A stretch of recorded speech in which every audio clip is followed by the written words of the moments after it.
Yeah. Did you ever feel like shit and All the busy time, and your friend says, let's do a podcast. every And you week. and you say no. And your friend says, no, let's do it. You say, no, how about tomorrow? No, let's do it. Yeah. And then I Your say, friend says, no, that doesn't work for me. and I'm Get like, your wait, what just happened here? get your stressed out, lack of Yeah. sleep, but in that chair, we're going. All right. Did you ever have a friend who promised to be on your podcast and then said, I can only do 30 minutes? That would be a great friend.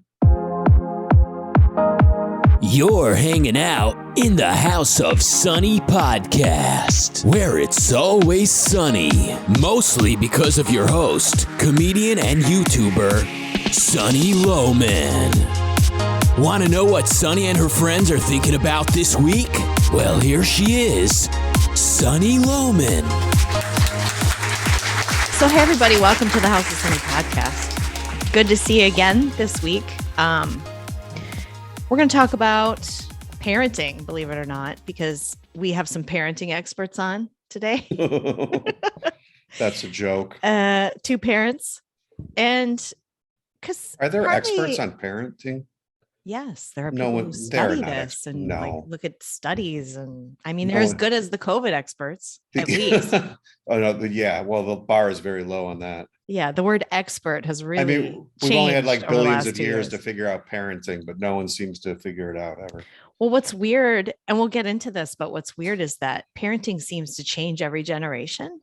Mm-hmm. And then you end up with like a certain kind of generation.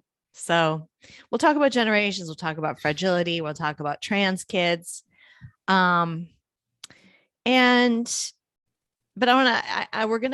think we're going to try to not do the same freaking political podcast every week. Right, Doug? We're going to try to do more fun stuff.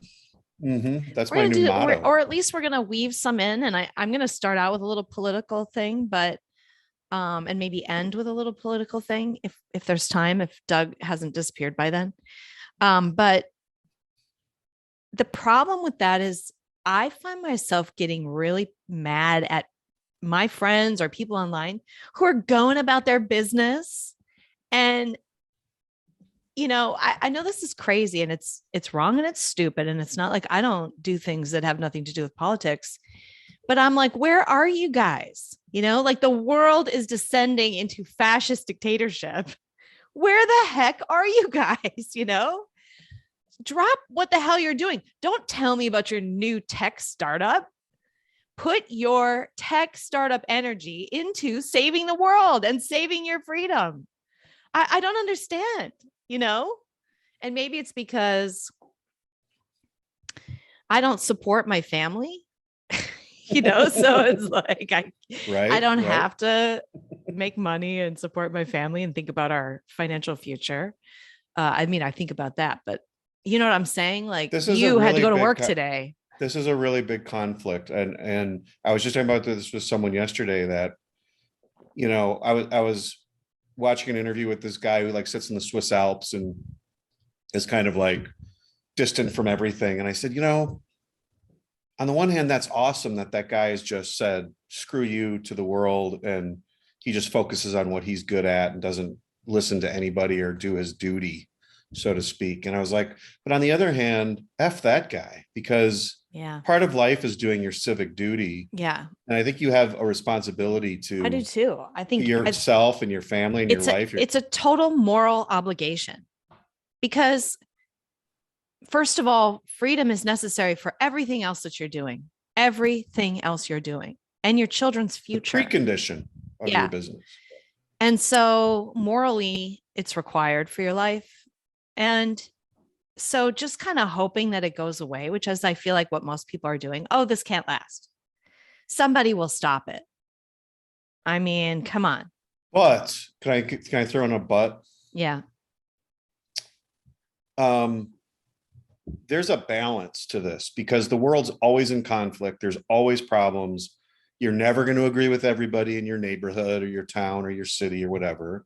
And so I do know people that are obsessed with the preconditions to their success to the extent that they are paralyzed in Yeah. pursuing a career. They're like the John Galt thing, like, I'm Yeah. on strike because Right. we have a post office Right. and it's not private. We don't have private post Well, office.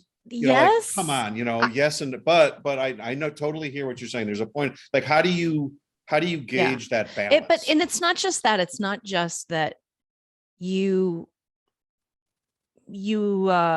can't ruin your life with the doom and gloom and the pessimism and the, like, I know what you're talking about. I mean, 20 years ago when things were pretty good, and I mean, yeah, there's problems and we don't have full freedom, but things were pretty good. And then you had people that it was their excuse for failure or for not trying. And you also have a mental health aspect to this. You can't just be in a war. You have to find pleasure in life. You have to find goodness. And so you can't just be in, I know people who legitimately are freaked out right now about what's going on, but it's kind of eating away their soul. And they're just living in a low grade. I'm talking about myself, living in a low grade stress and anger and fear, not fear of COVID, but fear of the government and and so I think, and this is one of the reasons why for me, I remember sitting in a conference room at Wells Fargo. I was like a freaking top paid consultant. I'm making all this bank. I'm sitting in this conference room talking about, God, I don't even remember. Something about credit cards. And I'm like, I don't care about this. It was 2010 and Obama was in office and they were passing universal health care. And I'm like, this is not important to me anymore. I don't want to help a business anymore. I'm going to go 100% in this fight as soon as possible. And that's when I started making videos. But for me, I knew that if I just did news and straight, like it would ruin me. And so I started making comedy videos because I think the comedy is where you can sort of cope, or at least for me, that's my coping mechanism. But, I'm more interested. The people who I like to follow are people like James Lindsay, who, like, on Twitter, he just, like, some horrible thing will happen and he'll retweet it and go honk in the thing, just like finding like ways to mock and laugh and build community so that you are actually kind of having fun at the same time that you're staying informed.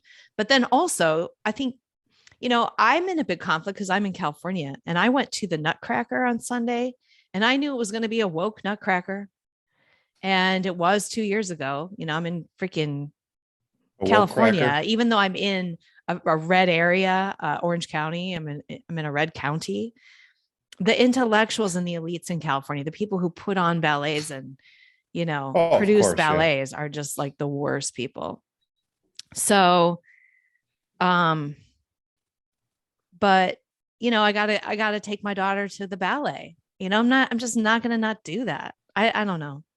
It is a balance, but what I'm seeing from a lot of people that is pissing me off, people who supposedly were, they're intellectuals, they're philosophic, they quote Ayn Rand, they send around, smart stuff. And then Donald Trump was elected and they've stopped. They don't want to do anything controversial. They don't want to lose any friends. They don't want to lose any business partners. They're just completely not commenting on politics anymore. And at the time when their voices are needed more than ever, good point. Yeah. They've just stopped talking about it. And they've started to, like, if I make a comment, I get no thumbs ups. I get no comments. And it used to be, I would post something like that, I'd get 100 comments. This is among my friends. I'm not talking about, I'm not talking about my professional page. So the balance isn't there. They've given up. I mean, they've stopped, or they're just hoping it'll go away. And, they're actively supporting the other side. Some of them are. No, I think they're afraid. I think that the left has done such a good job in threatening people's livelihoods that to speak out on some of these issues. Because I've talked to friends like this, and they're like, I'm legitimately scared of losing my job and my career and getting Right. blacklisted out of some industry or something if they, say one thing. And, I'm sitting in a room with them at their house and they're talking in hushed tones, like they're that scared. Yeah. And so it's hard to know. It is hard to know. And imagine the courage it takes to be like that young woman who runs In-N-Out Burger, who's like, nah, we're not going to discriminate against it. We're not doing vax and vax only and not unvaxxed and vaxxed. She's like, no way. And kind of exposes herself as not a liberal, I guess, or not a Democrat. I'm not going to use the word liberal. Exposes herself as not one of the team on the party. I'm going to start calling them the party, right? They're literally the Communist Party. Yeah. But Sonny, has there ever been a time in your life where you haven't felt dread about the political situation and felt like, okay, and I have a point to saying this, which is that I've never felt like, okay, I'm just going to focus on the things I really want to focus on because everything's okay. Yeah. And it's unhealthy. So, I mean, partly that's good because you always have to be vigilant in defending your freedom because there's always people attacking you. But at the same time, I think at a young age, I was like overzealous about assessing and ascertaining the true risks of what was going on because, is it like 1825 and it's like, yeah, there's a lot of bad stuff going on in America, but it's still 1825 and things are pretty good? Or is this 1932 in Germany where it's like, hey, things are getting a little crazy around here? I mean, things were a little crazy 10 years ago, but now things are really getting crazy. Like, it's really hard to know where you're at in this cycle. Like, are we, because 25 years ago, I might have said, yeah, we're like a few weeks or months away from dictatorship with this Clinton guy. And, they wanted to do socialized medicine at that time. Obama too. Oh my God. We look back at that though and say, or look at Kennedy. I mean, if you listen to a Kennedy speech now, he sounds like a right-wing Republican. Oh, in the 70s, I would have been sure that dictatorship was like next year. I mean, yeah, some of the stuff 70s, going on in the price controls, in the 70s, all the crazy stuff Nixon did, then Carter. I mean, the terrorism and all the think of World War II foreign policy, the existential, oh yeah, the crisis of World War II, or the Cuban missile crisis or whatever. I mean, there's always this sense of that's a really good point. And I just don't know.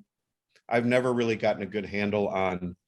How do you know? As I've gotten older, I think as I've gotten older now, and I can look back at how I felt about things 30 years ago, I know that I overreacted to a lot of things. I put way too much weight on certain things to the exclusion of actually having fun or doing things that would have benefited my career, probably because I was like, no, I got to go and fight for this or that or the other thing. Yeah. But I also know that the times that I have felt the least stressed about it are the times that I'm doing something. And that is not being a freaking Facebook warrior where I post a paragraph of, of outrage.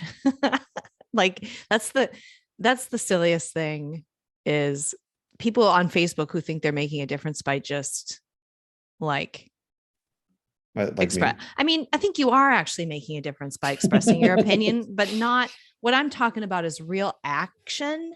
Mm-hmm. So I think, we've talked about this before where our grandparents were just involved. They were on the school boards. They were going to the city council meetings, or, they were interacting more with their neighbors and more involved politically as a generalized civic duty. And they'd go to church, and that things would happen at church, and there were, charities and things that they were involved in. And we're just not involved like that anymore. So I think this sense that the world is falling apart and you can't do anything about it is when you get really stressed out. But if you get out there and you talk to people and you organize and you go to a protest or write a letter, or if you're doing something more than just, something small is good. It's better than nothing, but being really involved. Like, I think I had a lot of fun when you and I were at the University of Minnesota, and we would have a speaker come in And we'd spend like a couple weeks preparing for that and postering, and our posters getting torn down by the communists. And it's like, as a group, it was fun. And it didn't stress me out. It made me feel good and like I was doing something, you know? Yeah, I think to this point that I do think no matter, despite anything I've said in the last 5 minutes, you know, there's a lot of value in getting involved locally with things because you can make an impact. And I think it is kind of a moral responsibility And doesn't because, it eliminate your stress too, though? well, no, well, in some ways, no, because going to a school board meeting with the, you know, loaded for bear, knowing that you're going to, you know, have some sort of conflict, is stressful for a lot of people, and they just don't want to deal with it, especially people that have a stressful career or family life. It's like the last thing you want to do on a Tuesday night when you're done with work is, okay, let me go trudge over to the school board and fight with a bunch of idiots over like mask mandates or something, Right. and have a whole new level of stress about that, and then be attacked. Well, I think You if you know, can in some find fun forum. ways to do it. I have a group of friends who live in LA, and I don't, But I'm saying, even if it's uncomfortable, you kind of got to do it yeah, you because got to do it no one anyway. else is coming to save you. No one's coming to save us, everybody. I have a group of friends. They've got a really fun thing that they're doing now every couple of weeks. They're in LA where things are super restrictive. And I think there's vaccine. Yeah, that's what it is. They have vaccine mandates in Los Angeles. So this group of people, they have backup restaurant plans. So they have restaurant number 1 and restaurant number 2. The 2 they know is not doing this stuff. And the one they're not sure, or they think that they are required doing your papers, please. So they will show up. It's like a group of 5 or 6 people. They show up to the restaurant that they think they're going to get kicked out of or not get let in. And then they make a stink and they roar, and then they leave and they go to the restaurant that they expected to eat at anyway. So it's like it's like a little detour. Just to stir it up with some idiots. Yeah. They're intentionally making a scene and making a problem for a restaurant, and their plans aren't ruined because they have plans.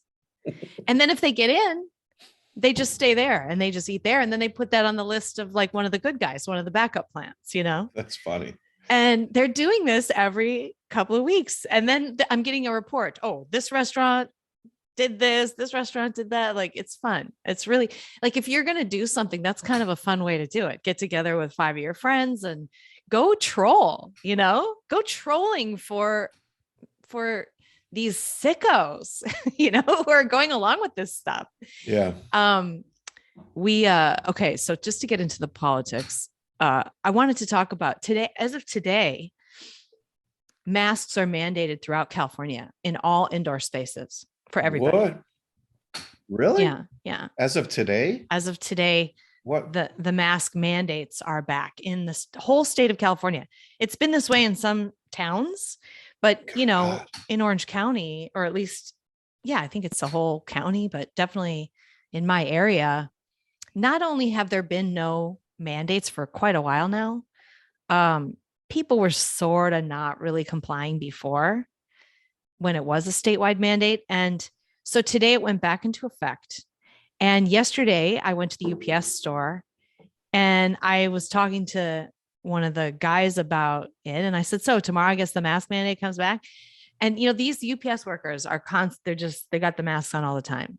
You know, people are in and out of their store, maskless, and they're wearing masks. And I've been more and more disturbed by seeing the workers masked by their companies and the customers are unmasked. And it's like, what? I don't think they're all choosing to wear a mask. This is a thing. Their company is saying you must wear a mask at work because it makes some customers uncomfortable. And so you see that everywhere where all the workers are masked and all the patrons are not masked, or 1 or 2 patrons is masked, but most people are not masked. And in the middle of the conversation, I was making it clear that I had contempt for all this and for the fact that he was forced to wear a mask. He walked away from me. He walked away in the middle of my sentence, just walked away. Wasn't going to talk to me anymore. A young guy of like maybe 25. Anyway, the mask lover. Yeah. Loves that mask. And then he loves his bondage. And then this morning, mask mandates in place. I'm like, I'm just going to see what happens if I just forget. I'm just going to start not remembering that they're back. And I went into the coffee shop. Half the people in there weren't wearing masks. Nobody said anything to me. So kind of seems like there were more masks than normal, but it seems like a lot of people are like, I'm kind of done with this. And nobody really cares. So I think, hopefully that will stick. But then I have a disturbing thing to talk about related to masks. I went to the Nutcracker ballet at the Segerstrom Center for the Arts in Irvine or whatever. And if you're familiar with the Nutcracker story, the beginning of the ballet has a bunch of adults in it. The whole thing is a Christmas party. And there are a bunch of adults and they do some dancing and there are a lot of kids and it's like a party. And then this mysterious uncle comes in and he's got these mysterious exotic toys and they dance. And he's the one who gives the Nutcracker to the main girl, Clara, who then, the Nutcracker comes to life and fights off the Mouse King and his minions. And then they go into the land of the Sugar Plum Fairies. And that's basically the Nutcracker. Wow. So what a trip. I never understood this story. Like I've heard about the Nutcracker my whole life and I know the music and everything, but and my kids went to it a few weeks ago and I was like, can you explain it to me? I don't understand what it's about. And I still didn't understand it. It was something about like rabbits falling out of a dress and stuff. And I was like, yeah. was everybody on like LSD or something? It is kind of an Alice in Wonderland sort of story.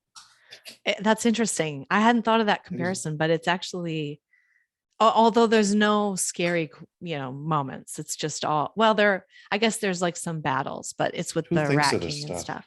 The Rat King. I don't remember. Crazy. Anyway, so Christmas party, kids, adults on stage, big group of people, maybe 15 children, maybe 25 adults, 30 adults on the stage, 15, 20 kids, lots of people on stage. All the children were wearing masks and none of the adults on stage in a ballet. And I think that they're doing their best to comply. Like these kids aren't vaccinated. And as a result, they have to wear masks or something. I don't know what they're complying with, but it's California and it's woke idiots running the ballet. So they're trying to comply or whatever. But the image of a bunch of adults dressed up, watching children dancing with masks on was so freaking creepy. God. The image of that, just like close your eyes and imagine that. You see a stage, everyone's dressed up and frilly. Like it was like watching the elite watch their little bondage kids. It felt very pedophilic and like abusive.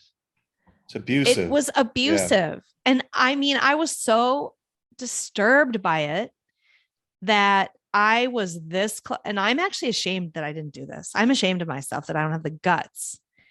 But I actually was considering standing up and going, is this okay? Say and walking out because it was that creepy. It was like a reverse Hamilton creepy. Calling Pence out. You call the cast out from the crowd. Yeah. Or just to say to the audience, are we okay with it? This is sick. This is abuse. These children on the stage are masked. It's gross. Yeah. And I didn't do that. I sat there and I was like choking up and I'm such a coward. I'm such a coward. Well, I think it's weird that you had like I think that's really awful and creepy. I guess I wouldn't have been emotional about it. I'd just been like, Jesus Christ, this is so stupid. I felt sick. You were really angry about it. I have a daughter who's going to school masked every day.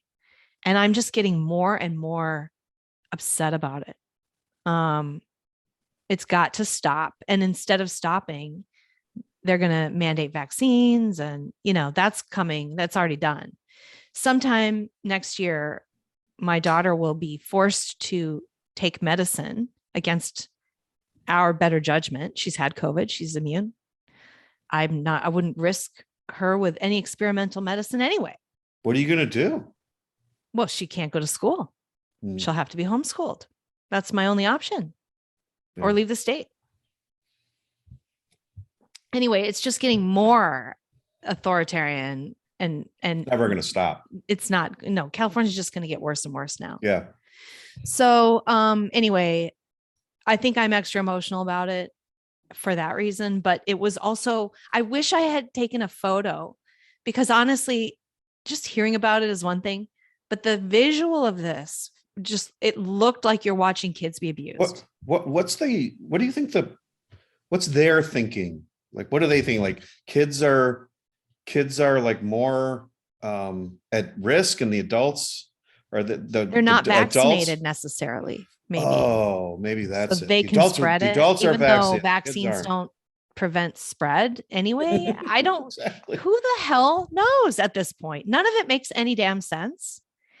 And maybe it's some regulation that they're What trying a- to comply with. But then Logic pretzel. at the very end, the main cast comes out and takes their bows and stuff. And one of the main cast was a little child in a rat costume or a mouse costume. And he was great. He was really funny. And there was some really cute moments. And he's wearing this big mouse head, and he takes it off, and underneath he's The wearing a mask. Come on. And if people hadn't been applauding, I went like, I visibly, I gasped. And I know that if the audience hadn't been applauding, I think there would have been an audible gasp from the audience. There would have had to have been, because it was so abusive. Anyway, I don't know what to say. And then today I went to my daughter had a Christmas musical performance at her school. And what they've done is none of the classes are allowed to mingle in California schools. First graders can't mingle with second graders, can't mingle with third graders. They can't have an indoor performance at all. And in fact, they canceled this whole thing. And there was such an uproar from the parents that they tried to figure out a workaround. So here's what they did. They staggered the performances by grade. So my daughter's was at 9:30 in the morning. And then they'll do, third graders, and then fourth grade, like all day they're having performances, parents coming in and out of the parking lot.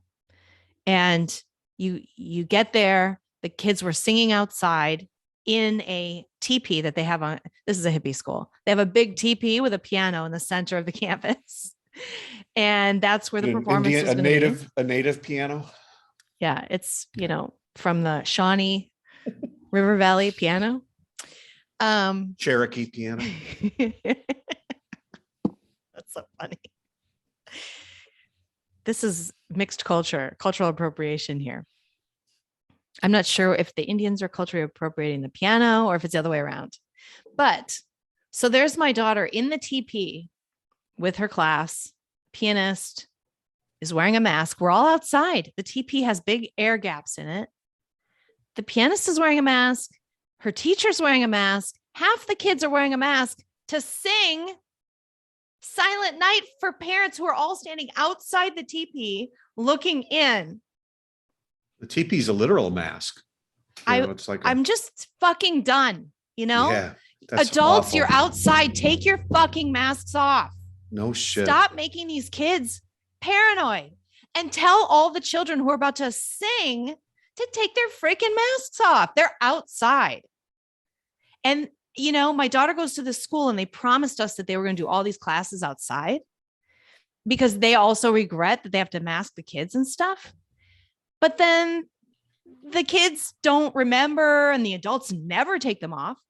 So more than half the kids are masked all freaking day from the moment they get there. These are little children. My daughter's 7. That's sick. So I really, really appreciate people like DeSantis who are saying, no school is freaking doing this to kids. This is abuse. Yeah. 100%. It's dangerous. Like there's all sorts of studies that this is not just like a neutral or a symbolic thing. Like it can be dangerous to wear masks. It's also developmentally really problematic because of how we learn from facial cues, besides the bacterial and the carbon dioxide inhalation and all the other problems that they're finding with these masks. But it's like stunting children's development, particularly for special needs kids, like autistic kids and stuff like that, that really rely on Imagine facial you're cues deaf. to learn. Imagine you're a deaf kid and what you're Yeah. going through in the last 2 years. Yeah. And there's just, and you're inducing like this level of mental illness. That's Like I was what at the I feel Y. like it is. I was It's not working out even- at the Y yesterday, and there's a little girl like in the Y, like wearing a mask, like a real little girl. I'm like, you don't have no what? Like Yeah. you're at the Y, you're at this big giant gym, and She has like a you're 0% working out. chance of being sick, a 0% chance. And we're creating like little hypochondriacs Yeah, and fearful people who are worried about masks and sanitizing, washing hands. And And it's I- natural for kids to feel it. My kid was in track last year, running outside, and he wanted to wear a mask while he was running. And a lot of the kids were wearing masks while they ran a race. yeah, And I'm like, no, don't take that off. That's dangerous. No, Yeah. I gotta wear it. I gotta wear it. And I could just see it in his face. He was scared to Yeah. take it off Yeah. outside. yeah. God. This is so messed up. All these kids are going to need deprogramming and fucking therapy. Yeah. Even the little kids. My daughter is washing her hands too much, and I'm working with her on that. My daughter is, most kids, I think, just want to do the right thing and obey the adults, and Yeah. they really rely on adults, and they think course. adults know best. And as much as they fight you over brushing their teeth, you can see that they actually agree with everything you say. Like Yeah. At that age, for sure. yeah, and especially their teachers and authorities and things like that. Yeah, So absolutely. they're And if they're so easy freaking to, out, yeah, think of when you were a kid and how much you looked up to a teacher. Like if a teacher said, you shall do this or that, you were like, okay, oh oh my yeah, God. I was So I was half just terrified of definitely every adult around me. absolutely, Yeah, absolutely. And now all these adults are the scary adults. They're all wearing masks and they're Yeah. all freaked out about this stuff. I would be really scared. yeah. So I don't know what I'm going to do, because I'm not going to do this much longer. I'm not going to subject my daughter to this. I'm going to join some homeschooling groups or something. I'm not a good Good for teacher. you. I don't want to teach her. I don't, she's not, There's That would be a curriculum, nightmare Sonny, for that you can us. get. We have a curriculum for our she's son. too young. She needs teachers, but No, they have teachers, but it's online, yeah, I it's mean, online teaching. I'm going to find a group of people who have hired a good teacher, and they're doing a group of 5 or 6 people, something like that. Where Little she house on can- the prairie. Yeah, I can't, I'm not going to subject her to this more than, unfortunately, I have no choice, a few more months. But I'm also, over the Christmas holidays, I've been meaning to do this, and I've just been way too weighed down with my own health issues and problems. And we haven't had a lot of support in terms of childcare, but I'm going to write a couple letters over Christmas to the school, and I've had it. And if they don't do something about it and make a big change, more stuff outside, no adults outside wearing masks, adults saying to kids, we're outside, take your masks off now. You need a Yeah. break. Positive. Yes. And saying stuff like, we're forced to do this. We don't think you're not safe, because these kids feel not safe, Yeah, they have to reassure them. but they're not doing any counter context. They have all the context in the world. They're grownups. No, And they're they're not enabling communicating. hypochondria. Yes, that's right. They're training up a bunch of mentally ill people. And even if my daughter survives this healthy, she's going to live in a society with this generation. Yeah, right. That are anti-fragile. They're Yeah. or they are like They're the too most fragile. fragile generation. Dude. Fragile, fearful, Literally. like literally psycho. People with OCD and hypochondria and body dysmorphia and like all these mental illnesses were like raising a bunch of crazy people. And this is a great segue into our little parenting thing, because we want to talk about fragility and like how do you combat some of this stuff with good parenting. And I think if you look over the last century, and we've talked about this, and the thing where like this generation is this way, and then and it gets progressively weaker, and then you end up with wars, and then you have a tougher generation after that. So it seems Yeah. like the greatest generations are the ones who suffer the most, and they have to get tough, and they have to. And Yeah. Doug, what you were saying to me yesterday that sort of sparked this whole thing was like, we have to remember that our children have it really well. And these things that we're so worried about them experiencing are pretty mild compared to what people 100 years ago were experiencing, being, orphaned at young ages, having to work since they were, 6, 7, 8 years old. The hardships for most Totally people, normal. It was with the totally normal. exception of a very small percentage of very wealthy people. And even those people didn't have modern medicines and things. So they were still losing relatives, like death was all around them, because Mhm. we didn't have Child mortality. antibiotics, Your mother dies in birth. Yeah. Yeah. Or Dad stepped on a nail and he died because he got infected. right. Just everybody's dying. Right. Um, so even the wealthy couldn't escape that kind of thing. And so we have to keep in contact. Like I was Yeah. stressing out about this thing with my daughter or whatever. And you're like, both our kids have it really good.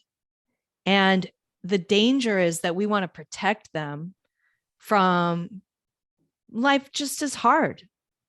And, a lot of people kind of don't like when Jordan Peterson says stuff like, life is suffering. And I don't think life is suffering per se, but I think his point is you will suffer. Life is hard. And it's about how do you cope and how do you find meaning within the situation of life, which is hard. It's just hard to keep alive and to pursue values. It's hard work. It doesn't just happen. Yeah. And things get in the way, illness, death, grief, psychological problems, trauma, all kinds of traumas. Isn't that the opposite? I mean, it's like, remember the line, prepare your child for the road. Don't prepare the road for your child, Yeah. where we just make everything easy for them. And, because it's so easy as a parent, I think, to want to be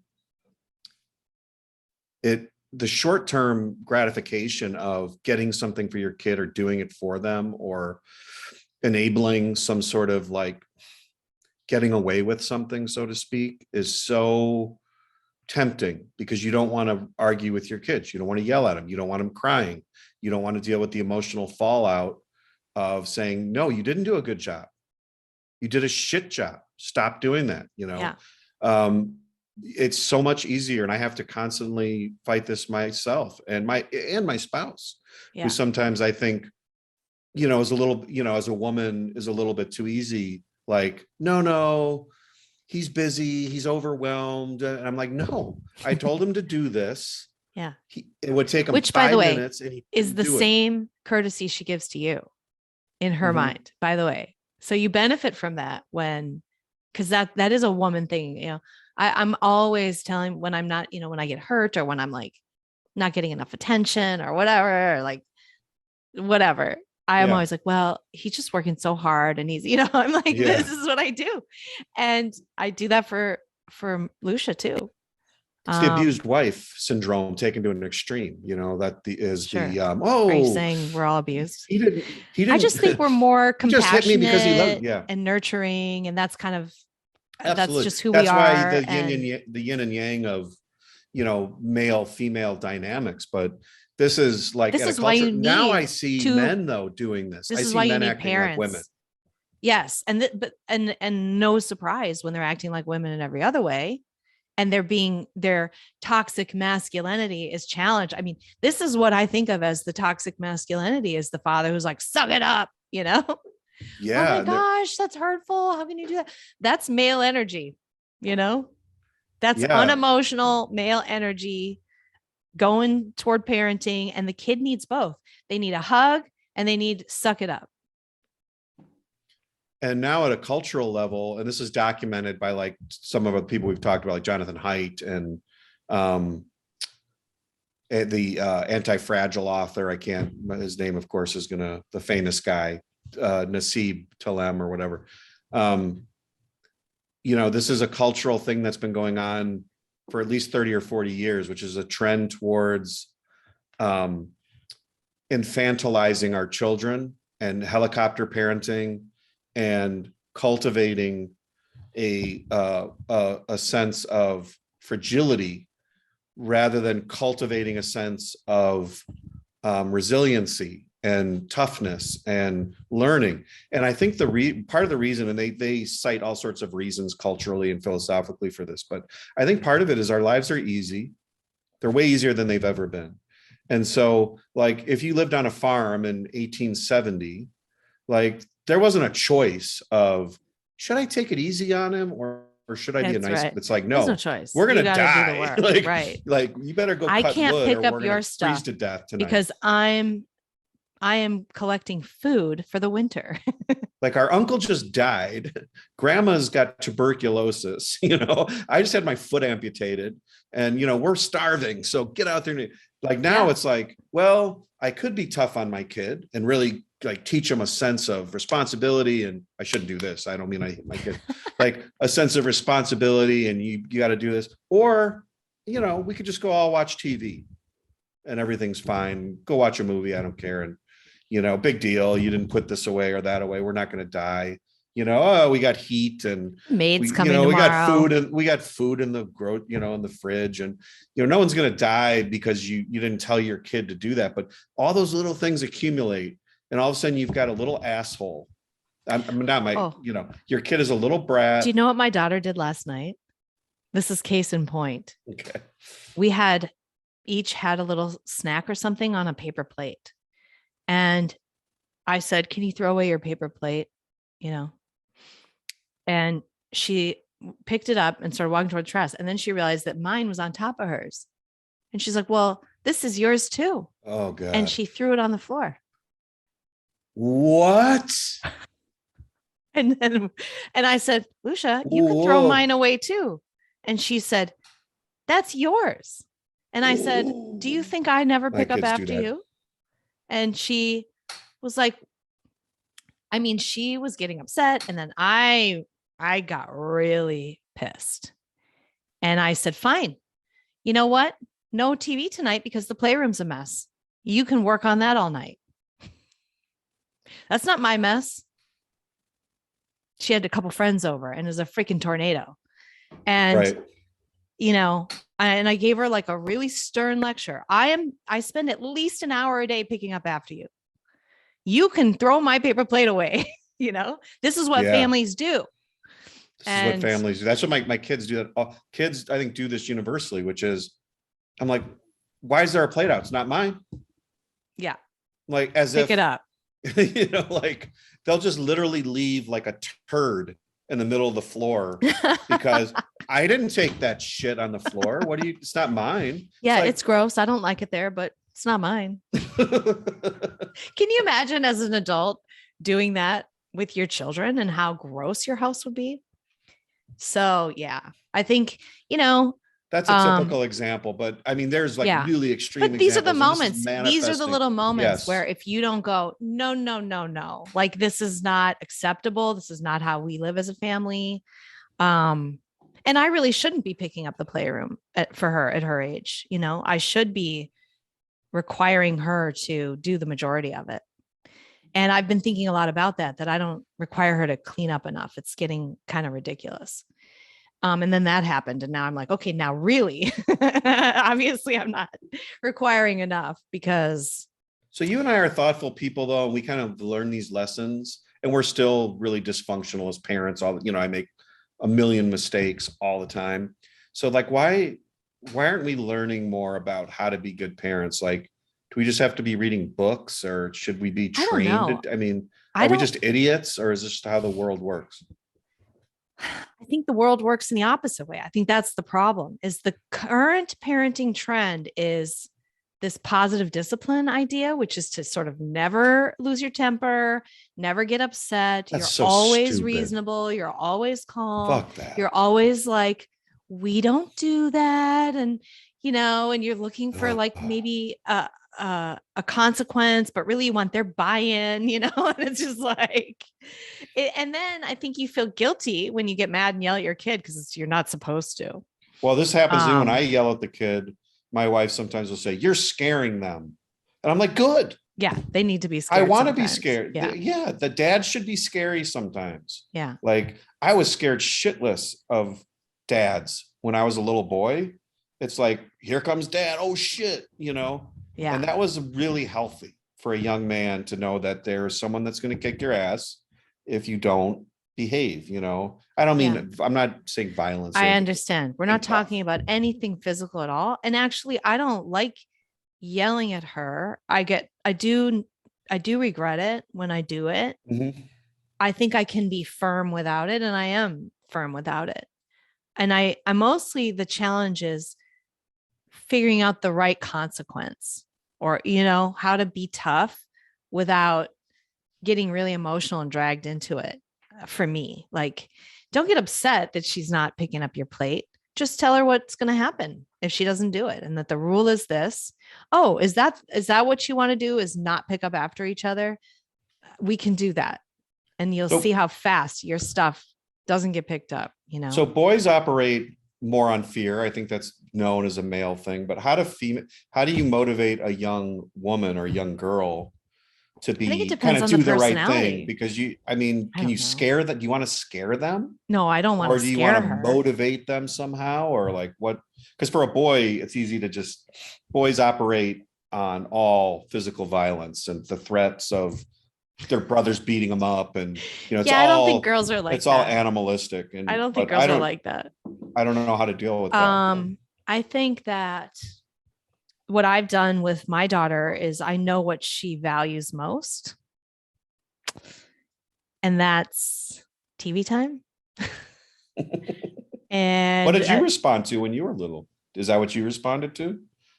I Like was a taking lot like away? her. I was really defiant and stubborn, and just, I really thought the world revolved around me. And if my mom said, she would say stuff like, "You're not," this is my mom's favorite saying, "You're not going anywhere until you clean your room. You're not going anywhere until you clean your room." And she That meant it. sucks. And that worked for me Yeah. because I wanted to do things.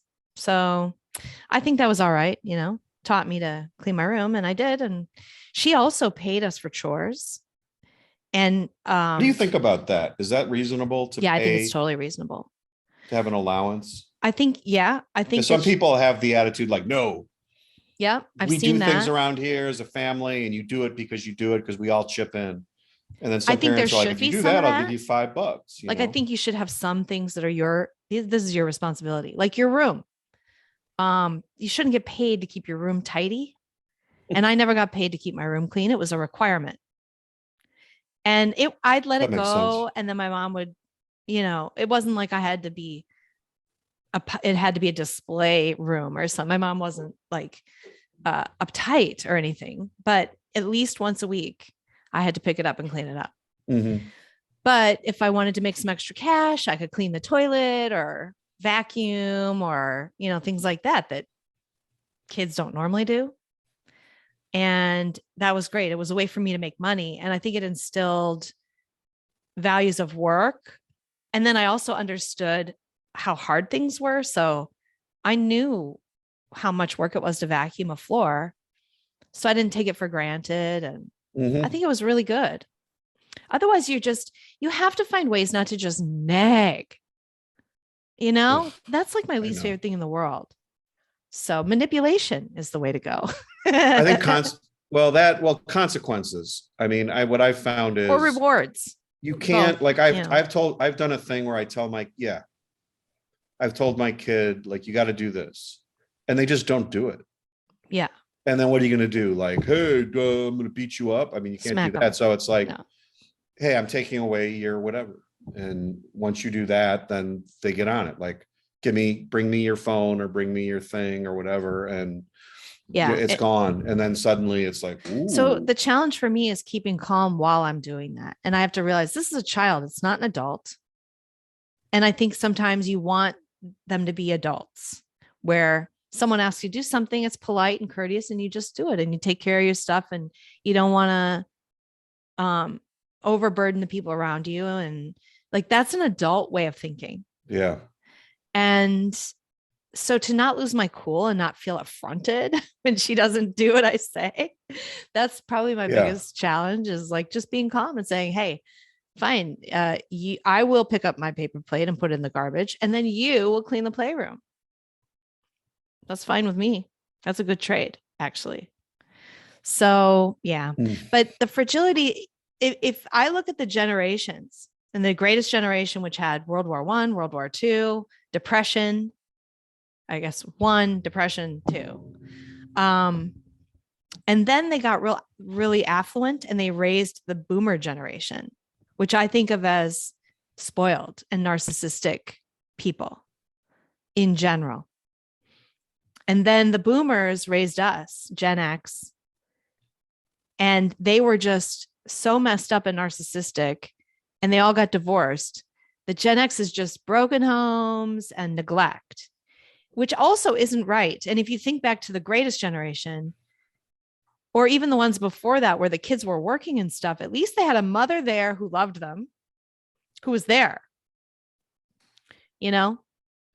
Yeah, the And, introduction of feminism is the big key. and parents who were married and working together.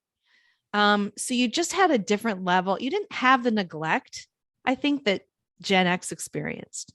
So Gen X comes out of all this neglect, even though we had fairly, you know, we didn't have a lot of money, but my life was, I didn't feel, we never starved, you know?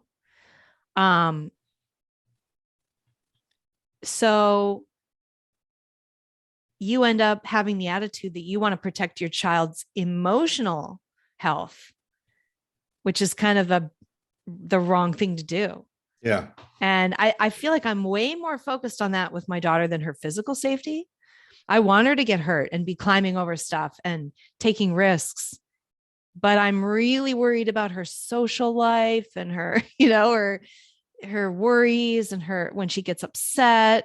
And I have this urge to protect her from feeling sad, or, you know, and it's a backlash from my own Gen X experience.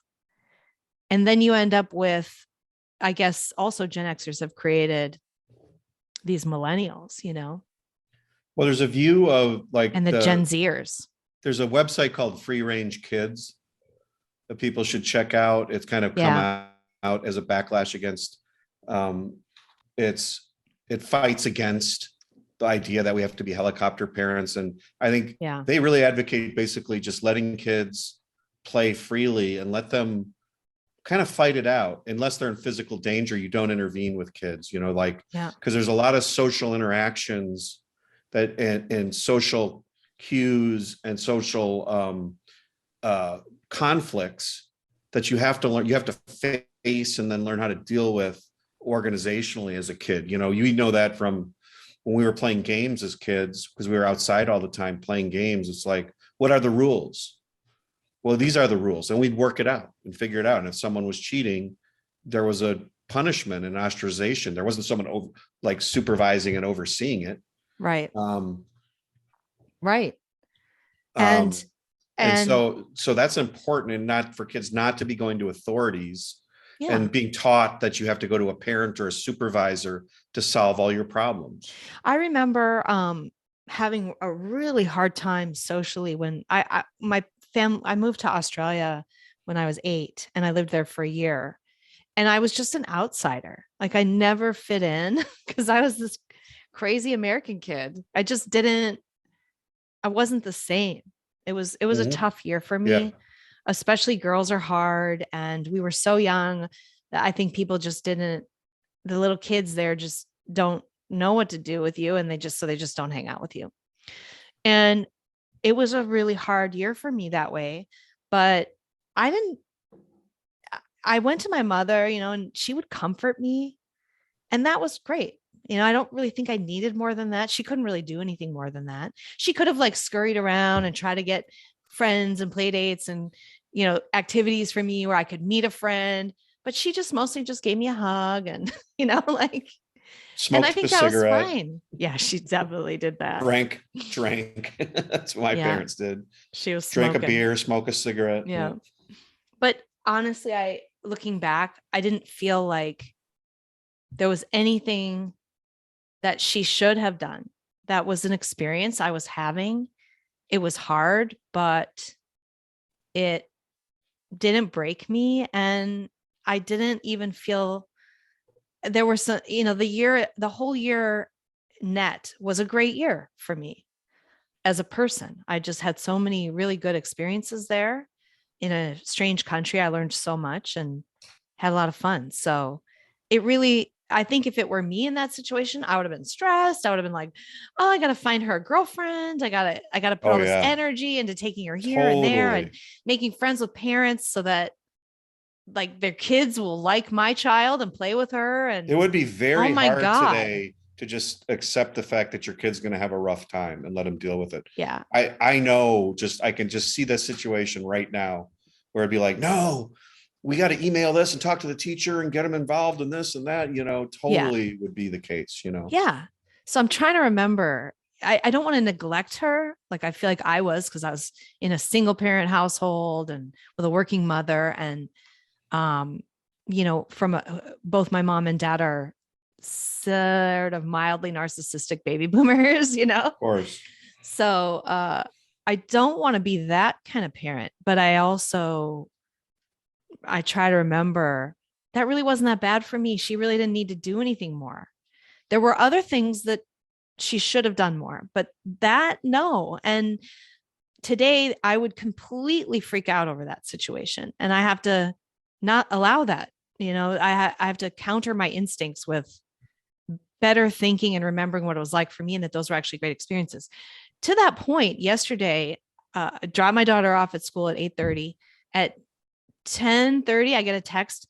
All parents got to come pick up their kids. There's flooding in the school area. So I wasn't going to rush over there. A lot of parents rushed over there. I wasn't going to rush over there. I'm like, she's fine. There's like all these adults. I mean, I'm not worried. Flooding. I mean, come on. It's wet. Big deal. Yeah. Crowd into one of the higher buildings and who cares? Right. Right. But they're all scurrying around. Anyway, a friend of hers, that family picked her up and brought her to my house. And then we get a text before they even arrived at my house that the police have determined that it's not safe for the cars to be going in and out of this flooded area. So they're putting all the kids on a bus and driving them to this parking lot. And that's where you can get your kids now. And I thought, oh man, Lucia missed that. Like in my mind, I'm like, how fun would that be? You're at school, your day is wrecked. You got to get on a bus. There's older kids on there that you never get to talk to because you can't mix grades. It's like, and then you're bused to a parking lot and you're all standing around. I mean, that would have made my freaking month, Well, my year. a lot of my memorable experiences are really bad situations like that. Right. They're where you had to be resilient or you were left out. Yeah. And you felt bad as a kid and they're sad. It's sad, but it's like that makes you tougher and stronger. It's like, why was I left out? I want to be, Yeah.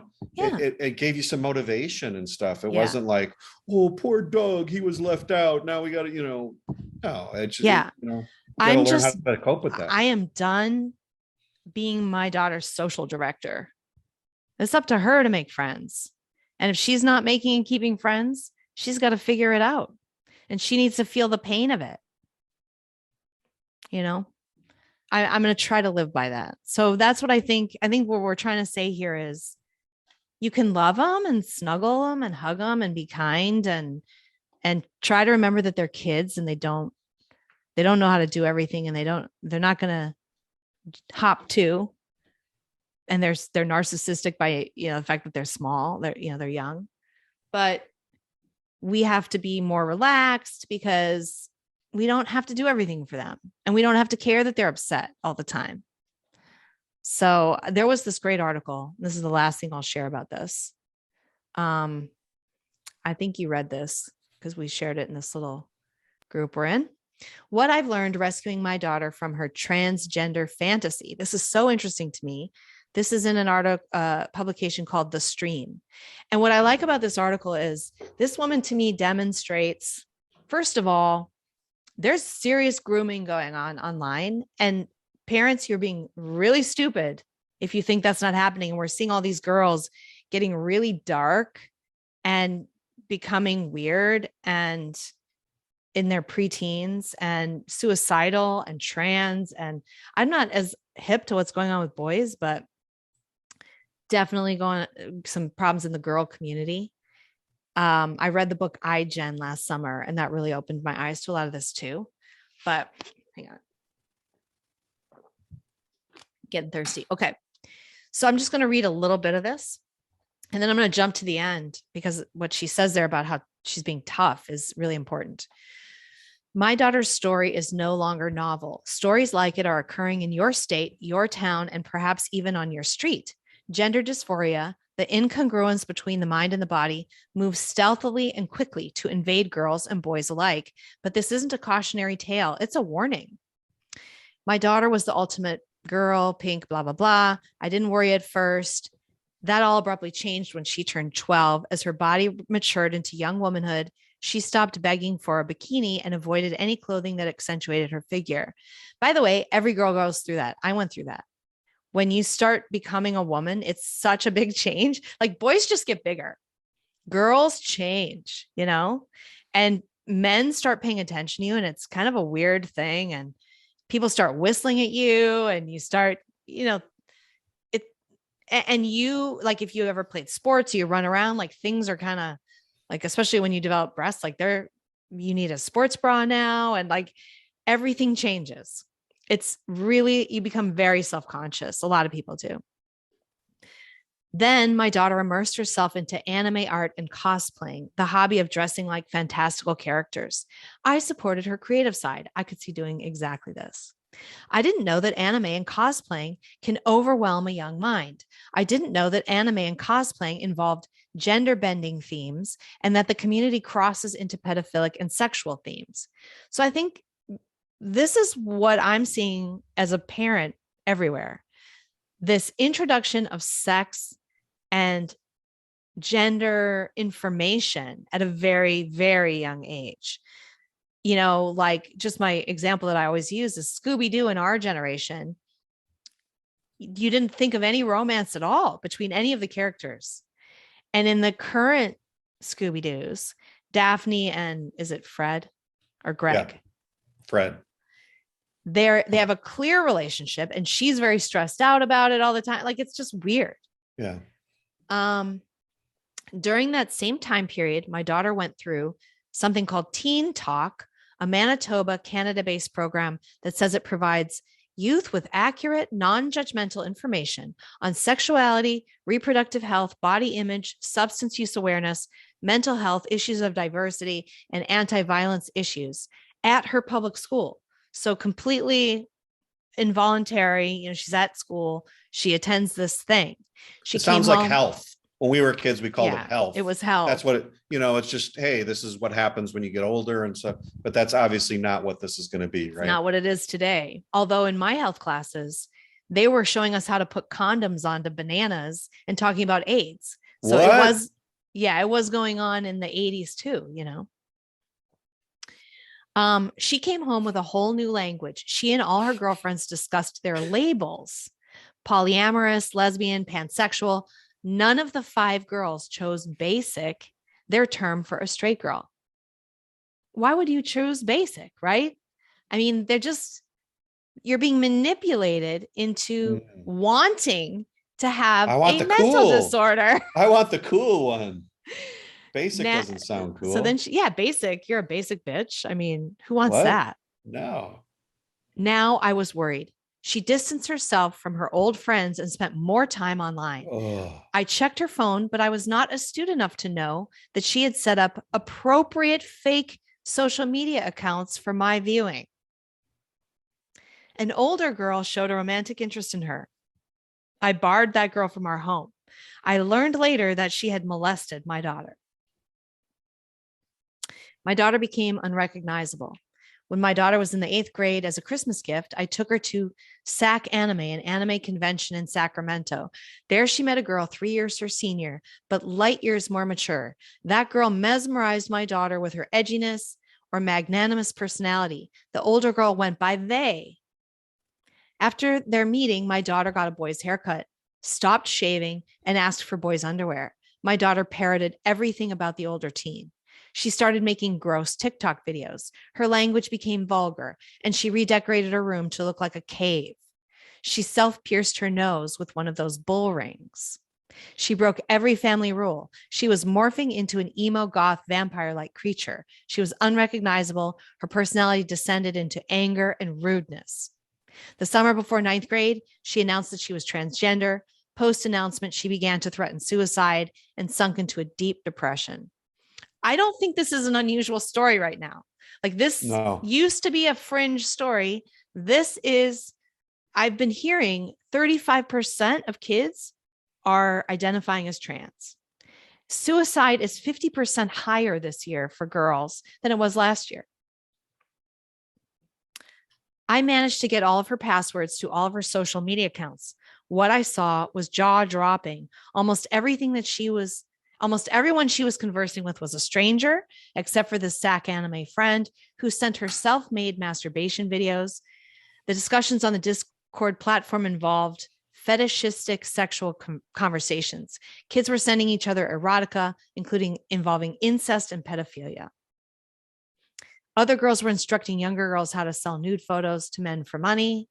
Girls bragged about their different mental illnesses. I've seen this. There's like a suicide culture on TikTok where it's a virtue because you can't just be basic anymore. Normal and basic is not sick enough. You're not a victim enough. That this is the currency that kids are trading today is victim status. I mean, we knew this, but think about what that means in practice. That means you're better off if you have a mental disorder, you're trans, you're something weird and wackadoo, or, this is why the healthiest people are going to be the Black people because they don't have to do this shit.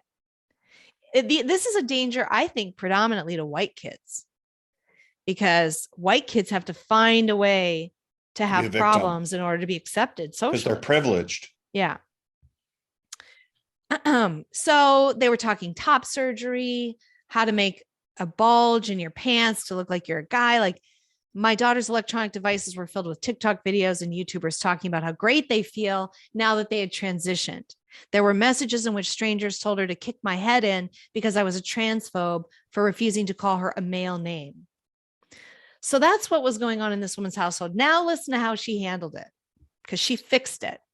And I think this is what everyone needs to hear. I went nuclear.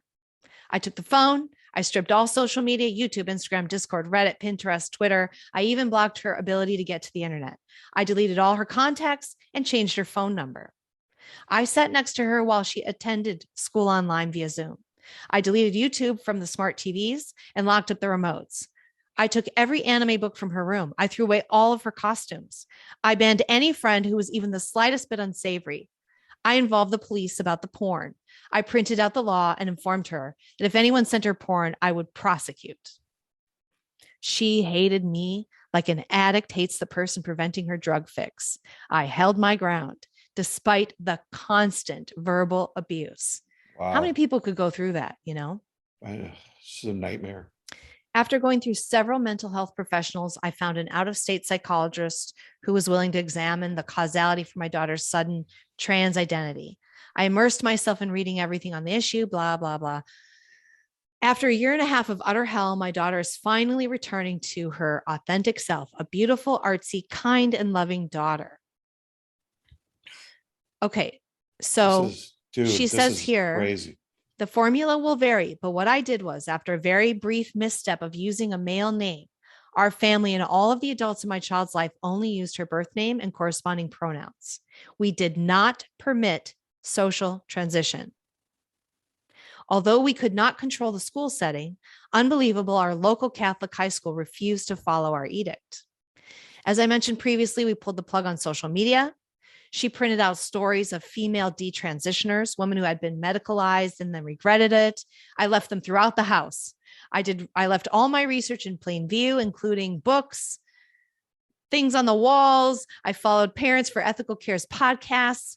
She listened to those in the car with her daughter as she's driving her to school. Like she just exposed her daughter to all of the stuff that she was getting exposed to.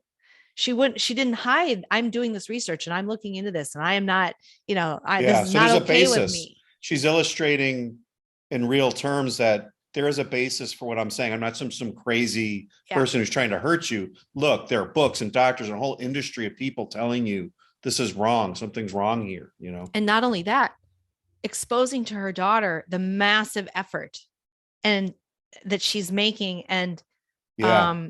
that she's not standing for this, and she's researching and she's learning and she's, Yeah. going to continue to That's stand her brilliant, ground. actually. That's really brilliant. Yeah, I think, we have She's a tendency. validating her whole approach here. Yeah, I think so. It's like she's like, look at all these experts around me.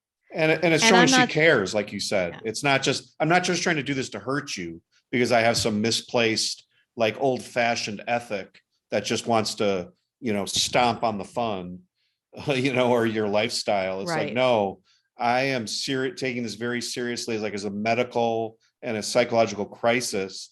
And I care about you. And here, it's fascinating. It is fascinating. I worked hard to take back the close relationship my daughter and I once had.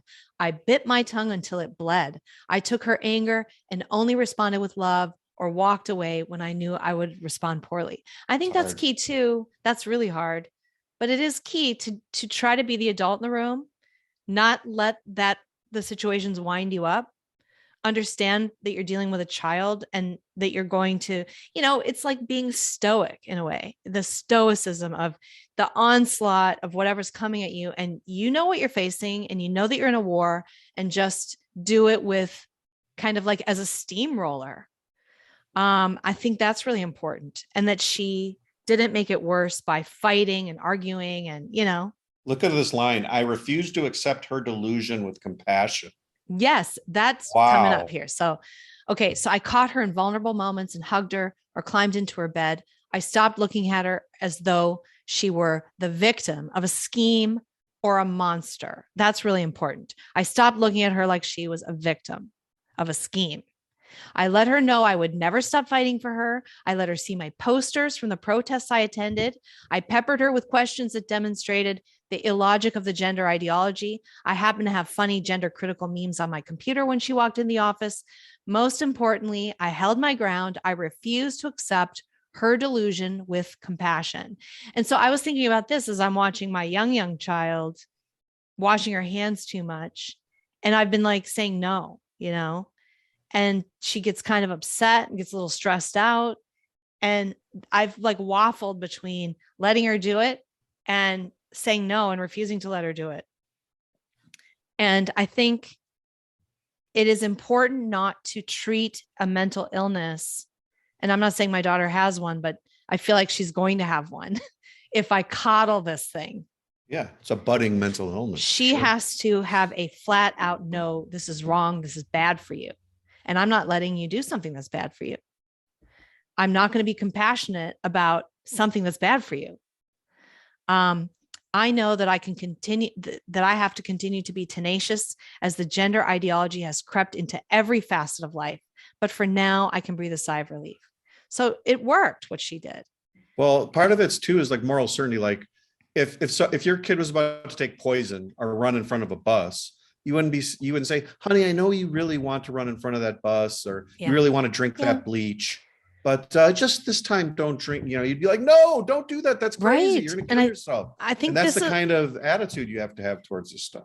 Unfortunately, they're surrounded by this nasty culture that will literally give them a mental illness and ruin their lives. And yeah, I think you need to regard it like they're about to run out in the street.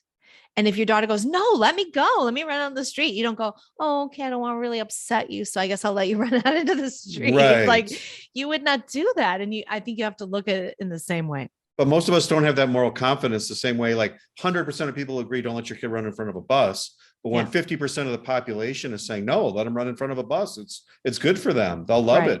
Let them be free. What are you? An anti-busser? Yeah. Then you get called names. You get, you're on the fringe. And anyway. So I think this applies not just to the trans thing, but all of the things that we've been talking about, your kid, not picking up after themselves or whatever. The tough love really does have to be letting them not be happy with you or happy with the Yeah. situation. And That's your oh, responsibility that's and duty. hard It's for you. not, I know that's it's, hard for you. Right. it's not about you feeling good about yourself. Like your duty to your kid means that sometimes you have to be uncomfortable with yourself. And Yeah. that's part of the difficulty of being a parent, is feeling bad about it in the short run. You know, Right. it's so easy to let it go. It And really is. you're not helping them. You're not helping them. Right. It's like if they were a 1-year-old learning to walk and you're dodging and catching and not letting them like fall, they'd never walk. I mean, that's kind of a physical example. And I think everybody understands kids have to fall down, and then they get older and then we're like, no, they shouldn't take physical risks. Don't climb that tree, you know? So it's important to resist your own urges, I think. And I don't know how previous generations just didn't have these urges, but they didn't. Well, we have a whole new can of worms with the internet and social media, because we've never had these outside influences being amplified into our kids, into our living rooms 24/7 with easy access to pornography and this kind of craziness. And so that was never an issue. I mean, obviously when we were kids before that, it was like, you kept your kids inside, you literally could keep them, you were really in control of the influences that they had. And we just have lost control of the influences that are now impacting the kids. And unless you go to these extremes, like stripping away the internet and really monitoring them, like I've had problems with my son too, and social media issues. I got to tell you, I don't care. So difficult, man. How much my daughter freaks out or doesn't like it. She is not having a phone until she's an adult. I am okay. never. I want you to give sign her- that. No. I think I All will. right, mark that down, I mean, everybody. a smartphone. I don't want her. I don't want her involved in it. It is such a clear correlation between that and girls and depression. Yeah. And my daughter is a very sensitive kid.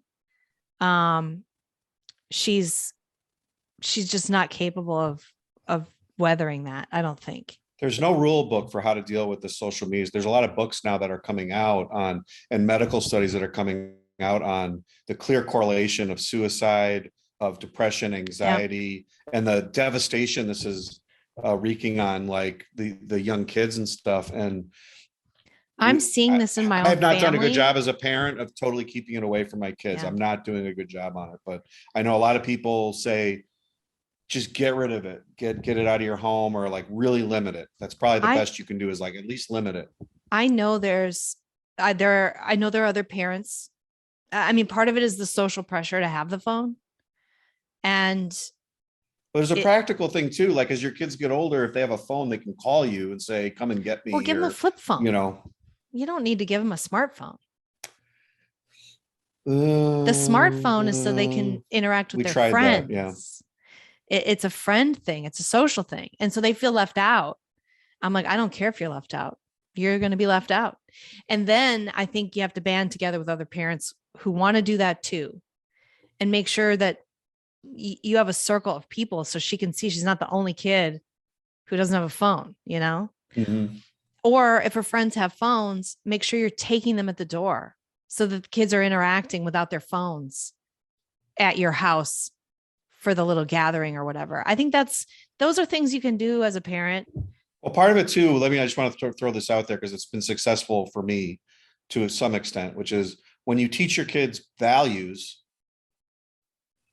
if you can do that, not all kids are going to react to this, but like my kid, young man or young boy, one of my youngest son, like if he sees something bad, he'll actually tell us about it and say, hey, I actually got rid of this, or this was going to happen. And like, he's been, not always, I know he's not telling us everything, but in a lot of cases, he's been like, he has good enough values that, and he knows we reward him when he finds something cool on YouTube. Like he watches a lot of history and geography and stuff. And we we're super engaged with him on all that stuff. So there's also a positive thing here too. It's not just all about oh my God, keep the crazy away. That's There's a so big much part of it. great But stuff on the there's some internet. positive values too, where, Yeah. maybe your kid can be one of those kids that can be a little bit self-disciplined about it too. I'm not saying that's going to work all the time, Well, but a little bit. the whole self-discipline thing, I struggle with that. How Of is my course, daughter yeah. going to do that? Yeah. She's not an adult. If she hasn't, like, I know the value of putting the phone down and walking out, going for a walk, or being outside, or being creative, or And we still don't do it. I still don't do it. And what if you grow up never knowing those values because you're always in your phone? And I read iGen, and man, that will scare the hell out of you. And not every kid is going to be affected. And some kids just don't get into it or whatever. But I knew a girl that was resistant to having a Facebook account until she was like 15. I mean, all her friends had Facebook accounts or Instagram, whatever, and she just resisted it. And then I thought, oh, that kid's going to be okay. She has values, And then she did it. And now I'm seeing pictures of her on Instagram. This is a family that I'm like, oh my God, she is not, she's in danger. Like, she's dabbling in an underworld that is scary to me. I'm seeing a lot of slutty photos. I'm seeing dark photos, dark as in themed, like. Yeah. It's a way to get attention, right? I feel that it's kind of creepy. Like, it's a very dark psychology. And yeah. Because you got to stand out. You got to be more and more outrageous online. When you're competing for attention, how do you compete for attention? You got to be more outrageous, more preposterous. Yeah. Show your boobs. Not that she's showing her boobs, but like very sexualized photos for a 16-year-old, and the common thing is to be as slutty looking as possible for a lot, like there's the Kim Kardashian internet, and then there's the trans internet, and it's like kids are picking one or the other kind of styles for themselves. Either you're literally looking like a stripper, or you're turning into a boy. Those are the alternatives. This is anyway, we don't need to get into that, but okay. So that's our little parenting talk. And I just want to mention I want to recommend two things for people to watch quickly. One is Dr. Peter McCullough on Joe Rogan. It's a 3-hour podcast. You can only get it on Spotify because YouTube has banned it. Peter McCullough is maybe one of the most published, respectable doctors. He used to be a guy who would evaluate a drug for the FDA testing and all. Like, this is a guy who there is no top doctor over him. He is, by all establishment standards, one of the top doctors. Except for science itself, Dr. Fauci. Except for science itself. He is science. Mr. Science doesn't like it. Let's not lose sight of that. So, the stuff that he says in here, none of it is a surprise to me, but it's really nice hearing it all kind of put together. There's something I did learn though. There are some facts in there I didn't know about what was going on globally with some of the treatment suppression of COVID, like a burned down manufacturing plant for one of the treatments, and reports out of Africa that pharmacies were getting broken into by groups that would destroy all of the treatment medications in the pharmacies. This is a global attempt to destroy treatment for COVID and suppress it. And he talks about some of this stuff. And, he was on the front lines of trying to develop treatments for COVID. And so that's why he's, that's why he knows all of this stuff. So really, really good podcast, must watch. And then the second thing is I just watched this morning. Do you know Zuby? Yeah. Zuby is, I love that guy. I love him. He was just very simple. That's it. Brilliantly simple, he is like such Thomas Sowell level brilliant, just says something really, it's like, yeah, of course. Yeah. Yeah. Thomas Sowell. I mean, the level of intelligence and ability to communicate, when you can communicate something really complicated simply in a way that is very commonsensical, that's his strength. And he's on Twitter, and he's great. He's a great Twitter follow, but he was on Triggernometry's podcast. Oh, interesting. And it's really good. I gotta go watch that. It's 1 hour, but it's you can get through it really fast, especially if you listen on like time and a half or something. But it's worth it. He's so good. And his personal opinion is it's too late for Europe. He just got done traveling all over. He said it's too late for Europe, Australia, New Zealand. He thinks every Republican state pretty much in the US is going to be okay. And parts of South America and parts of Africa. I mean, he gets into like, okay. And to hear somebody say, someone I regard Like as a too really late, smart meaning like Europe's observer. done. Like Europe's done. He thinks there are too many they're a people dictatorship. who are going along with it. There's just not enough Freedom. opposition, and not likely to be in time, So he thinks those countries if you're living in one of those countries, you should be figuring out how to get out. That is what you should be doing. Wow. And to hear somebody say that, really, someone that I think is a good observer of what's going on and has been spot on for 2 years with very commonsensical reasons for his opinions.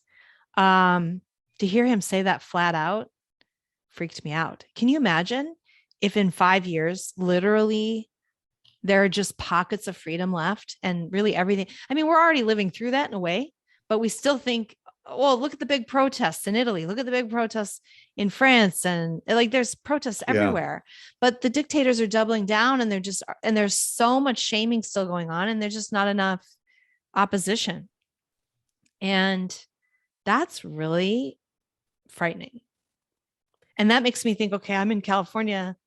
There will be pockets here, but how fast am I going to get to the point where I have to leave California and go move to one of these pockets because they're going to forcibly medicate Hold you down. me and my daughter and Crap you down. Yeah. I mean, that's not out of the question. For your own good. Yeah. It's not for my good. It's for the greater good. If you are sacrificed to the greater good, that's just your lot. Okay. On that note, All right. yeah. So that was our positive, non-political podcast. Right. All right. All right, everybody. Hey, thanks for joining us this week. And we will see. Well, next week I don't think I can do next week. I don't know. We'll see. You can follow me on Facebook and Twitter at Sunny Lohman, and I'll fill you in on what's going on. Doug, you're where? TheRatCap.com and Facebook, The Rational Capitalist. All right. Thanks, everybody, for joining us. See you next time.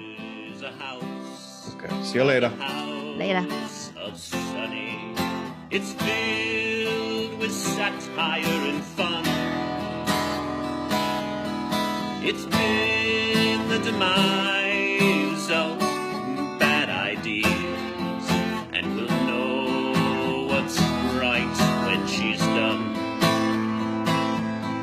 So download this free podcast now and give perspectives you may lack.